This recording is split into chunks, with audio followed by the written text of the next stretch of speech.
Hey guys, this is Chris, Tabletop Sports Delaware. We are bringing you our History Maker Baseball tutorial.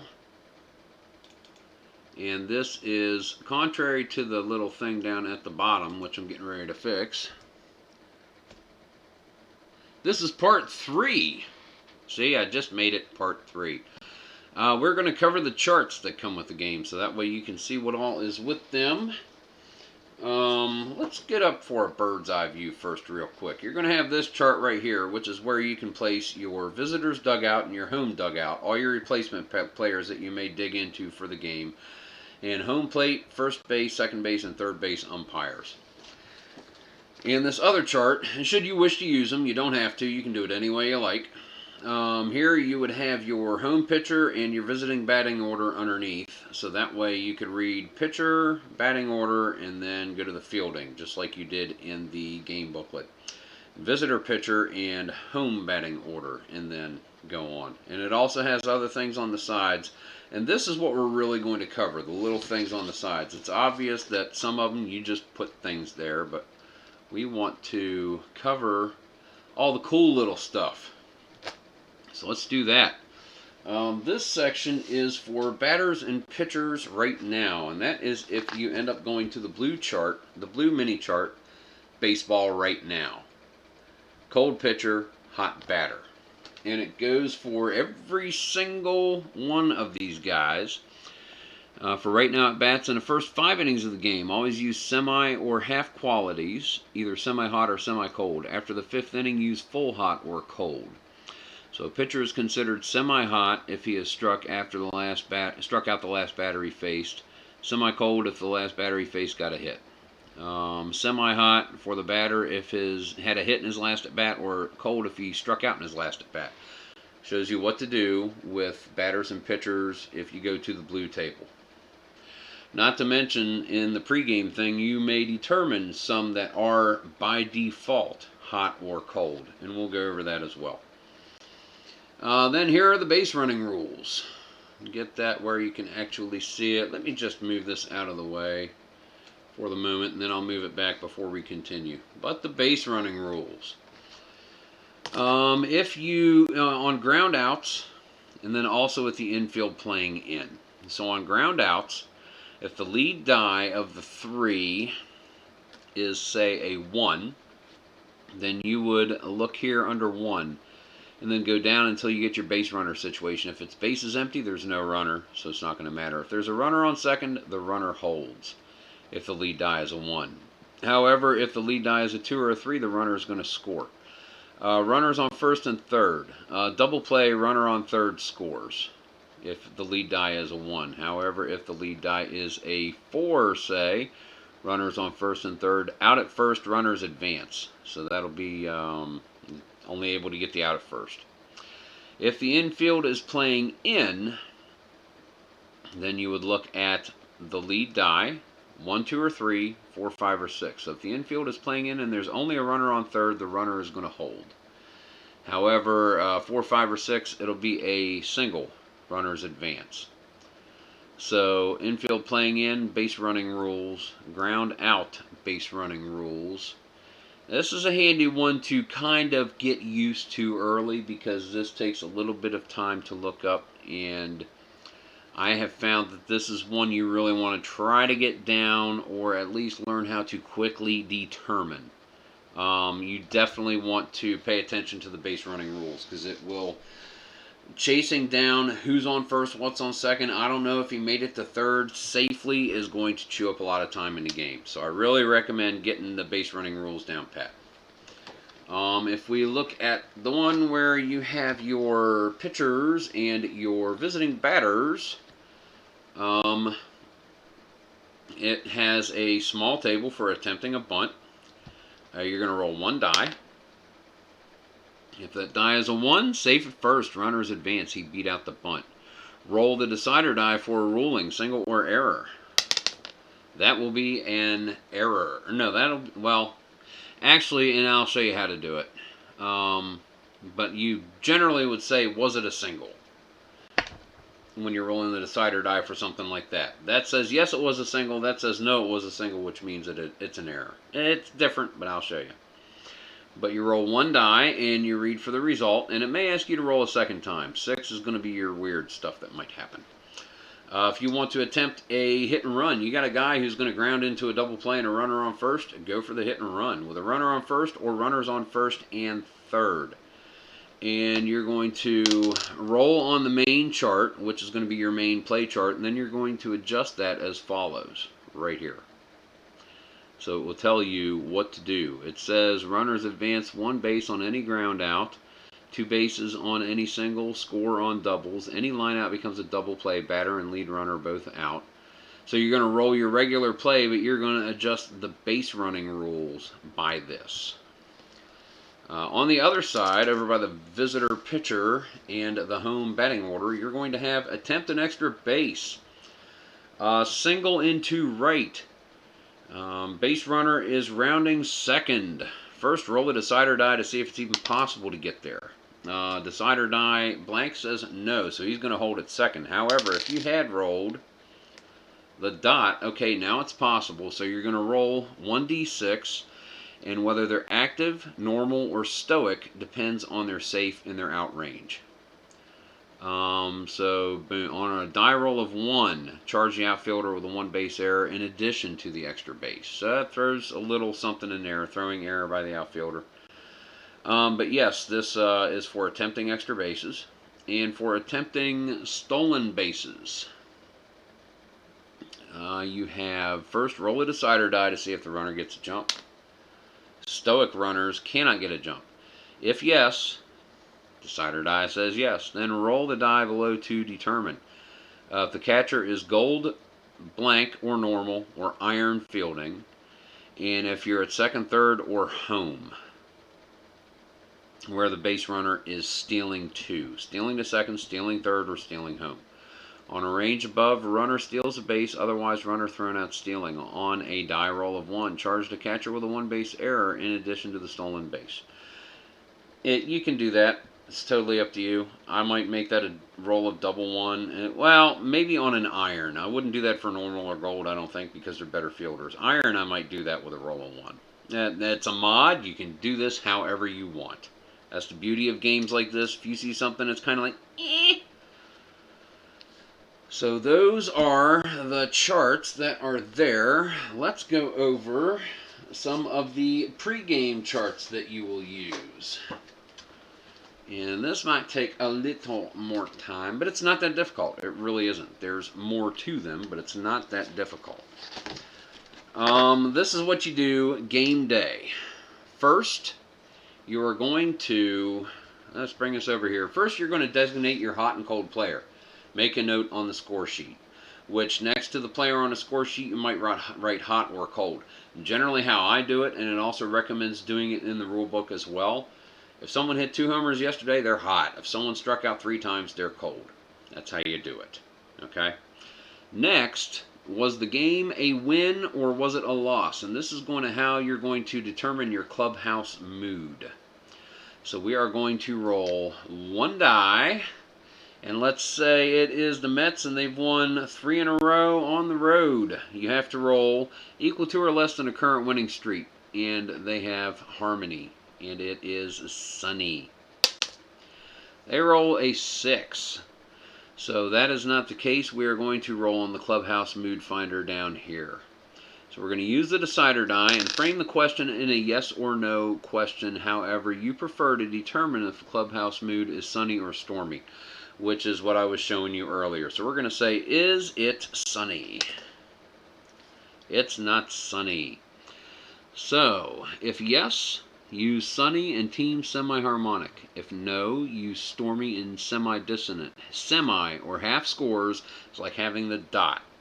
So that way if this comes up, they are dissonant but with a dot. So you have to roll a decider die to see if they are dissonant in that instance or not. So anytime you see semi or anything with a dot next to it, that is when you are going to roll the decider die to determine no or yes.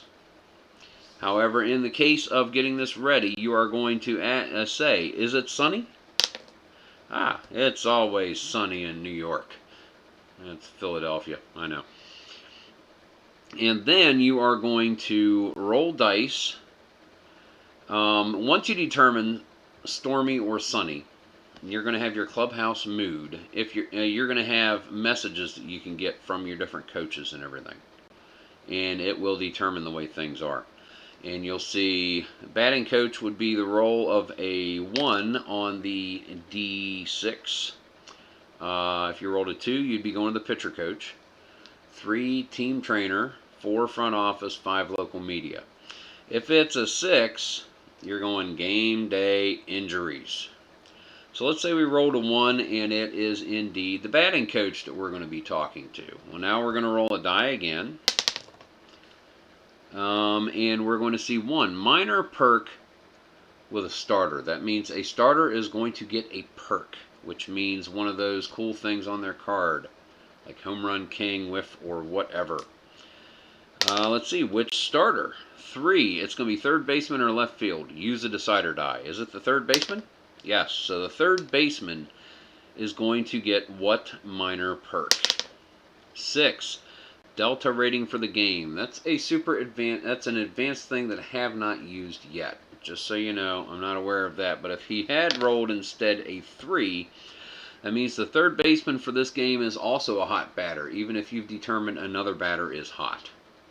So the third baseman is like, you know what? I got the Angels rubbing my shoulders. I'm cranking this sucker all over the place. If you had rolled a 3 with the team trainer, you got perks, perks, perks. If it's sunny, it's perks. If it's stormy, it's issues. So let's say you've got front office. Let's say you rolled that yucky little 1 right there, and it's a front office issue. You're going to roll the die, see what the issue is. 1, minor issue with a player. Okay? Could have been a manager, but minor issue with player. Well, let's see which player. 1 is going to be a starting infielder. Which infielder? 2, it's going to be the second baseman. And it was minor issue. What minor player issue? 2, they are unhappy this game. It's right down there. They are unhappy this game. So these are things that are going to affect day-to-day way the baseball happens, that other intangibles aren't taken into effect with other games. It's a different flavor. It's really cool. I think it's a neat innovation that has been put to a baseball game. It's really cool. And I never put this back right here, so you can see where to go get this game if you would like to. But check that out. Doingity, doingity, doingity, doing. If it's game day injuries, for either of them, sunny or stormy, it's going to be game day injuries. Let's see, which player? 6, infielder. Before we go any further, sometimes you will get a result that says non-issue. If you get non-issue, you stop. You don't roll anything else. Nothing happened. Whew! Lucked out. Team trainer. So let's say we have rolled which player? It's an infielder. So we're going to go here. Which infielder? 1. It's the first baseman. Then we go down to which player is hurt. If infield, outfield, out of the game for how long? We rolled a 4. It's going to be 1 D6 games. See the little square there? That represents a D6. So you're going to roll it, and it's out for that many games. And the first baseman is out for 4 games. Game day injury. So blammo. A whole lot of flavor, a whole lot of cool different things that get put into this game. Also, weather. Depending on where you're playing. Let's say we're playing in New York. We're going to be looking at the Northeast. It's an April game. You're going to roll 2 D6. And we rolled a 1-6. Now you'll see none of these results is a 1-6, so it's simply going to be a normal, fair weather and not much of a breeze at all. Not even enough to get the flag to stand up off the pole. If you had, however, rolled a 1-3 in April, you would have rain. Because that is the 1-3 that is right there. R is rain. W is wind. C is cold. And H is also heat, like in the summertime in the lake regions and also down here in the south. But anyway, let's say we got rain, 13 in April in New York. Right below that, you have heat effects, you have cold effects, you have wind effects, and you have rain effects. Roll any die to determine which inning rain threat begins. 4. Or wait a minute. Okay, so 4. It's going to be in the 4th inning. Optional, roll a decider die to see if rain starts before the game does. So once the rain threat inning has arrived on any pitching result with a lead die of 1.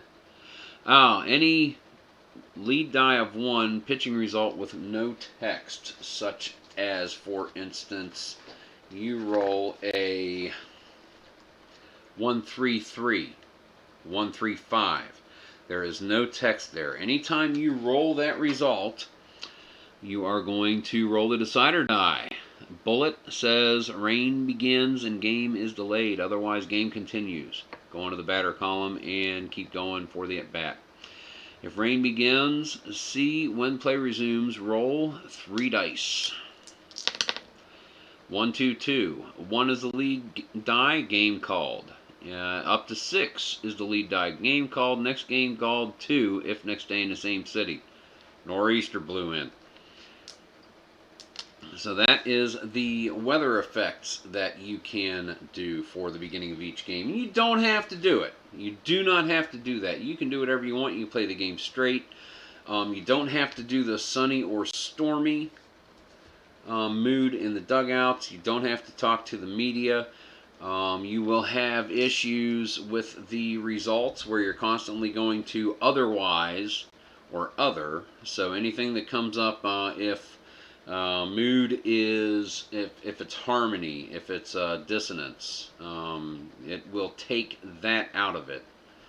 However, if you don't want to play with it, I played the first few games without it, and I was totally cool with it. And however you want to do it, this is stuff that I would add on later. The first thing that I would get down pat when learning how to play this game is reading the game action booklet, knowing which charts to turn to, knowing how to look at the dice, knowing how to read the cards. I would get this down pat because this is going to be 99% of the game right here. This, those, and those. That's going to be 90% of the game. 99% of the game is in these game pieces right here. So do whatever you want. Learn it little by little. Repetition is the key to insanity, but definitely worth picking up the game. I'll tell you what, I think the next one is just going to be an example playthrough so we can get it out of the way. But guys, History Maker Baseball, we got to focus on it. There we go. History Maker Baseball by Play.com. Keith Avalon and Company. Check it out. Definitely worth getting. There's a lot of videos online of people playing examples of game. They've got a few seasons. Some made-up seasons as well. Some good modifications. They've got a lot of free stuff on their free stuff page like they always do. Some more teams that you can draw from. Fantastic game. Check it out. History Maker Baseball. This has been Chris, Tabletop Sports Delaware. Keep on rolling.